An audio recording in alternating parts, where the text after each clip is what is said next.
आज बकरी ईद सणाच्या दिवशी मालेगाव शहरात पुन्हा या वर्षी देखील मोसम नदीत रक्त मिश्रित पाणी आल्याने गेल्या 17-18 वर्षापासून सातत्याने याविषयी लढा देणारे सामाजिक कार्यकर्ते रामदास बोरसे हे सांडवा पूल येथे भर उन्हात सकाळी साधारणतः 9 वाजेपासून या गोष्टीला जबाबदार असणारे संबंधित अधिकारी, शहर अभियंता, आयुक्त वगैरे ज्यांची ही जबाबदारी होती त्यांच्यावर त्वरित गुन्हे दाखल करून त्यांना निलंबित करावे या मागणीसाठी शांततेने धरणे आंदोलनाला सुरुवात केली। यावेळी अप्पर जिल्हाधिकारी देवदत्त केकान, अप्पर पोलीस अधीक्षक सूरज गुंजाळ, प्रांत अधिकारी नितीन सदगीर, तहसीलदार विशाल सोनोने, डीवायएसपी दर्शन दुगड, सिद्धार्थ बोरवाल, पोलीस अधीक्षक सुधीर पाटील, रवी मगर, शेखर साहेब, दीपक जाधव सहित अनेक पोलीस अधिकारी तसेच मनपा आयुक्त रवींद्र जाधव सहित अनेक मनपा अधिकारी उपस्थित होते। यावेळी रामदास बोरसे यांना त्यांनी आंदोलन समाप्तीसाठी विनंती केली, परंतु वारंवार होणाऱ्या या गोष्टीकडे दुर्लक्ष होत असल्यामुळे आंदोलक अधिकाऱ्यांच्या निलंबनाच्या कारवाईसाठी शेवटपर्यंत ठाम होते। शेवटी साधारणतः 11:15च्या सुमारास शहर अभियंता कैलास बच्छाव, स्वच्छता उपायुक्त अनिल पारखे, प्रभाग अधिकारी श्याम बुरकुल यांना निलंबित केल्याचे लेखी पत्र रामदास बोरसे यांना दिल्याने आंदोलन समाप्त करण्यात आले। या प्रसंगी रामदास बोरसे, निखिल पवार, भरत पाटील, देवा पाटील काय बोलले, कसे झाले हे आंदोलन, प्रत्येक क्षणाची संपूर्ण माहिती बघा सविस्तर फक्त प्रबंधभूमीवर।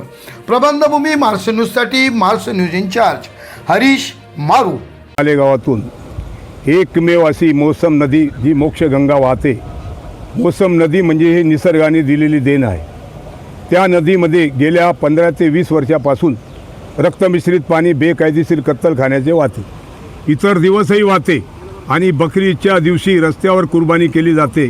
आजही रस्त्यावर कुर्बानी झाली, त्याच्यामुळे आजही मोसम नदीमध्ये रक्तमिश्रित पाणी आलेलं आहे। 21 तारखेला आम्ही अगोदर आंदोलन केलं, कारण काय कबा नको, शांतता सुव्यवस्था बिघडायला नको म्हणून। त्या टायमाला सन्माननीय जिल्हाधिकाऱ्यांनी फोनवर आश्वासन दिलं का बुवा आता तसा काही प्रकार घडणार नाही, तसं काही रस्त्यावर कत्तल होणार नाही।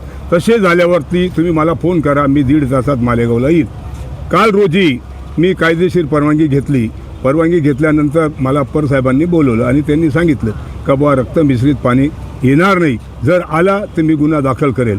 माझं म्हणणं आहे त्यांना गुन्हा दाखल करायचा अधिकार नाही, गुन्हा हे जिल्हाधिकारी दाखल करू शकतात। फक्त एक दबाव तंत्र वापरायचा, तुम्ही शंकनाद करू नका, तुम्ही अभिषेक करू नका, तुम्ही कुठलाही कार्यक्रम केला तर तिथे हिंदूवादी संघटना येतील। हिंदूवादी संघटना आता मी हिंदू आहे तर हिंदू देणार आहे, ज्यांना जे आवडत नाही ते येणार नाही असं काही नाही। हे पाणी हिंदू बी पिता आणि मुसलमान बी पिता। हा मालेगाव शहराच्या आरोग्याचा प्रश्न आहे, याच्यावरती आरोग्य आहे। पाणी हे जीवन आहे, पाणी जर जीवन आहे तर मग त्या जीवनाशी खेळण्याचा प्रयत्न का करते प्रशासन? कुठे करोडो रुपये या महानगरपालिकेत येतात। 10 दिवसापूर्वी फक्त यांनी केलं, ती बी योजना फेल आहे। लिकेज आहे, काल मी यांना स्वतः लिकेज दाखवलं, लिकेजचा फोटो आहे माझ्याकडे काढलेला। तेव्हा हे आता सिमेंट लावून राहिले। 20,000 रुपयाचा एक पाईप आहे, 20 पाईप टाकले ते 6 लाख रुपये, याच्यावरती 50 लाख रुपये काढून घेतली। हा जनतेचा पैसा जर अगोदर केला असतं तर आज वायबार गेला नसता। हा प्लॅनमध्ये हे रक्त यांनी सोडावं का नाही सोडावं तो विद्वतेचा भाग नाही, परंतु रस्त्यावर जर झालं नाही तर नदीत पाणी येणारच नाही। रस्त्यावर होती कत्तल म्हणून नदीत पाणी येतं, त्याच्यासाठी कायदा नाही। अधिकारी हजर आहे पण कायदा रजेवर गेला, अधिकारी हजर आहे पण कायदा रजेवर गेला। म्हणून आता मी या क्षणी प्रशासनाचा, शासनाचा आणि महानगरपालिकेचा धिक्कार करतो आणि तीव्र शब्दात निषेध करतो। मला सांगण्यात आलं तुमच्याबरोबर कोणी नाही पाहिजे, मी आज एकटा बसलेलो आहे। मला काय करायचं ते प्रशासनाने करावं, मला न्याय दिला पाहिजे। जिल्हाधिकारी आल्याशिवाय याचा न्याय मला मिळणार नाही। हे फक्त वरच्यावर आश्वासनं देतात, आश्वासनाची पूर्तता येत नाही, म्हणून मग पुन्हा एकदा मी निषेध करतो। आता आपली काय मागणी असणार, काय भूमिका? मागणी म्हणजे रक्त मिश्रित पाणी आलं, जिल्हाधिकाऱ्यांनी सांगितलं होतं रस्त्यावर कत्तल होणार नाही आणि रक्त मिश्रित पाणी वाहणार नाही। मग आता याच्यावर कायदेशीर कारवाई झाली पाहिजे, गुन्हा दाखल झाला पाहिजे। अप्पर साहेबांना गुन्हा दाखल करायचा अधिकार नाही आहे, बरोबर आहे, ते जिल्हा अधिकारीच करू शकता, कमिशनरवर गुन्हा। हिंदी रामदास भाऊ, आपण वारंवार आंदोलनं केलेली आहेत, परंतु याचं काही फळ मिळत नाही आहे। यंदा मात्र नगरपालिकेने काहीतरी वेगळा प्रयत्न केला, नवीन पाईपलाईन टाकली असं त्यांचं म्हणणं आहे। काय म्हणाला? अहो, नवीन पाईपलाईन टाकली म्हणजे हा देखावा आहे, ती पाईपलाईन बी लिकेज आहे। कालच रात्री फोटो काढून पाठवला त्यांना मी, पाईपलाईन लिकेज आहे। सन्माननीय PI साहेबांना दाखवलं का ही पाईपलाईन लिकेज आहे, फेल आहे पाईपलाईन। आणि हे पाणी शेवटी मोसममध्ये जाणार आहे ना. केमिकलयुक्त पाणी या शहरात नेहमीच वाहतं. तसेच रक्तमिश्रित पाणी, आजचा सण आहे यांचा बकरी ईद सण, त्याला विरोध नाही आमचा, परंतु त्या बकरी ईद सणानिमित्त प्रशासनाने गाईडलाईन्स दिलेली आहे महाराष्ट्र गव्हर्नमेंटने का रस्त्यावर कत्तल करू नये. रस्त्यावर जर कत्तल केली असती नसती झाली तर ही पाईपलाईन टाकायची गरज बी नव्हती ना. हा देखावा आहे. हे फक्त दबाव तंत्र वापरून रामदास बोरसेला कसं दाबवायचं याला संपवून टाकायचं. हाच एकमेव माणूस आहे की या विषयावरती बोलतो. हा संपवण्याचा प्रयत्न आहे. मला हर प्रकारे माझ्यावरती दबाव आहे. आता शेवटी वेळ अशी आली आहे की मी आत्महत्या करून घ्यायला पाहिजे किंवा गाव सोडून द्यायला पाहिजे. आमच्यावरती दबाव का पालिका प्रशासन इथे पहा रक्त येऊ राहिलं तिकडून. मी खोटं नाही बोलत. हे रक्त परत मोसम मध्ये जाऊ राहिलं. रस्त्यावर कत्तल झालं नाही साहेब. विनंती आहे माझी. नाही तुम्ही अटक करायची अटक करा. बाकी काही बोलू नका. मी आता नाही जिल्हा अधिकारीला अधिकार आहे. तुम्हाला अधिकार नाही गुन्हा दाखल करायचा. तुम्ही नाही करू शकत. नाही करू शकत. त्याला अटक करा. आत्ता आयुक्ताला अटक करायची. गुन्हा निसता ते फॉर्मॅलिटी राहील. गुन्हा दाखल करणं फॉर्मॅलिटी राहील. असे गुन्हे किती लोकांवरती दाखल झाले. काय झालं? कारवाई तरी झाली का? काही झालं नाही. याच्या अगोदर मी एवढा मोठा फुगा वाहून आला होता गायच्या पोटातला. तो तिथे धरला. डेप्युटी साहेब होते म्हणे अहवाल पाठवल्यावर. हे तर पळवाटा आहेत ना. या पळवाटा आहेत. सर काय वेळा बनवतं का देखावा करतं. एवढं प्रशासन कामाला लागलं. कोणामुळे कामाला लागलं? मी आज इथे बसलो कोणामुळे बसलो? ते का आजचा प्रश्न आहे. गेल्या 17 वर्षापासून हा प्रश्न चालू आहे साहेब. तुम्ही एकमेव साक्षीदार आहे. नाही जिल्हा साहेब तुमच्यावर विश्वास होता म्हणून त्या दिवशी आपण उपोषणाची सांगता केली. दाखल करायला पाहिजे. आलं लक्षात कमिशनर साहेबांनी हा काय गुन्हा दाखल करतो आम्ही. जबाबदारी निश्चित करा. जबाबदारी तुमच्या गाईडलाईनचा काय उपयोग झाला साहेब? तुम्ही मला जे पत्र दिलं दाखवा ते पत्र. ऑर्डर काही उपयोग झाला? रस्त्यावर कत्तल झालीच का नाही? सांगा ना तुम्ही तिथे काय उपाययोजना केल्या? हा पाणी नदीत यायला नको होतं. एसटीपी ते आलं. सांगितलं. ते आलं. शहर अभियंत्याला निलंबित केलं पाहिजे. स्वच्छतेच्या जबाबदार निश्चित केली पाहिजे. एक दिवसाचा प्रश्न नाही सर. काही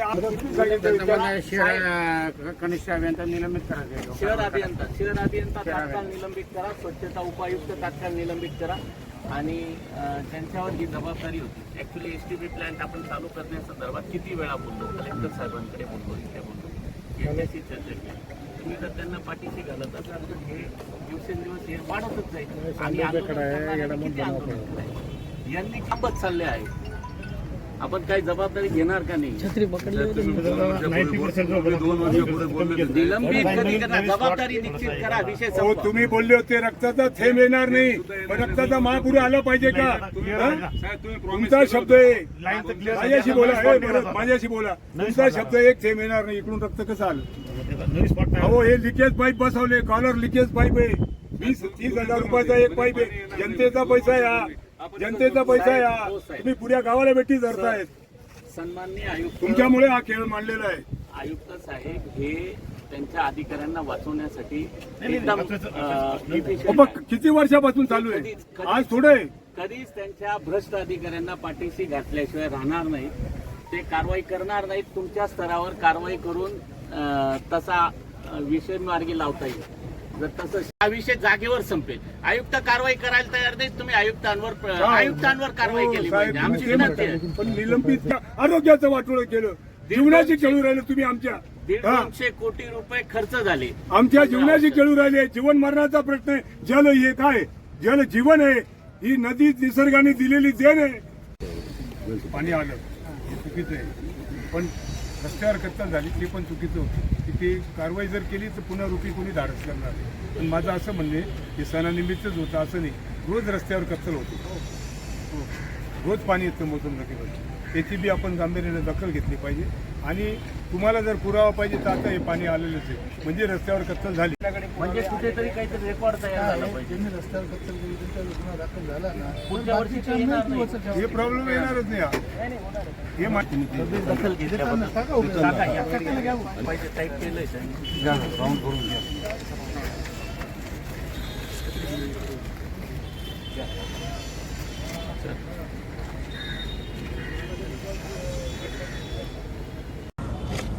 नाशिक जिल्हाधिकारी यांच्या आदेशानुसार बकरी ईद निमित्त रक्तमिश्रित पाण्याचा निचरा मोसम नदीमध्ये होतो. तो होऊ नये म्हणून त्यांनी आदेश दिले होते. पण त्याचं पालन झालं नाही. त्याचं उल्लंघन झालं. मोसम नदीमध्ये रक्तमिश्रित पाणी आलं म्हणून संबंधित अधिकाऱ्यांवरती निलंबितची कारवाई झाली आहे. 3 अधिकाऱ्यांवरती कारवाई करण्यात आली. प्रभाग अधिकारी, आरोग्य अधिकारी आणि शहर अभियंता. आता कैलास राजाराम बच्चाव, अभियंता कैलास राजाराम बच्चाव, प्रभाग अधिकारी श्याम जगन्नाथ बुरकुल आणि अनिल यादव पारके, सह आयुक्त स्वच्छता.